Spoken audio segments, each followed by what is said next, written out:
ప్రకాశం జిల్లా ఒంగోలులో navy helicopter emergency land అయింది. విశాఖ చెన్నై మధ్య సముద్ర ప్రాంతంలో గస్తీ నిర్వహించే నేవీ హెలికాప్టర్లో ఫ్యూయల్ అయిపోయింది. దీంతో అత్యవసరంగా ఒంగోలు ఎస్పీ కార్యాలయంలోని హెలిప్యాడ్ దగ్గర హెలికాప్టర్ను ల్యాండ్ చేశారు. ఆ తర్వాత ఫ్యూయల్ నింపుకొని తిరిగి వెళ్లిపోయింది. అయితే అంతకుముందు నేవీ హెలికాప్టర్ ఒంగోలు నగరంలో తక్కువ ఎత్తులో చక్కర్లు కొట్టడంతో స్థానికంగా కలకలం రేపింది.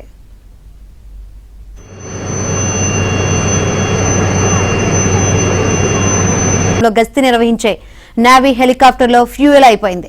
దీంతో అత్యవసరంగా ఒంగోలు ఎస్పీ కార్యాలయంలోని హెలిప్యాడ్ దగ్గర హెలికాప్టర్ను ల్యాండ్ చేశారు. ఆ తర్వాత ఫ్యూయల్ నింపుకొని తిరిగి వెళ్లిపోయింది. అయితే అంతకుముందు నేవీ హెలికాప్టర్ ఒంగోలు నగరంలో తక్కువ ఎత్తులో చక్కర్లు కొట్టడంతో స్థానికంగా కలకలం రేపింది.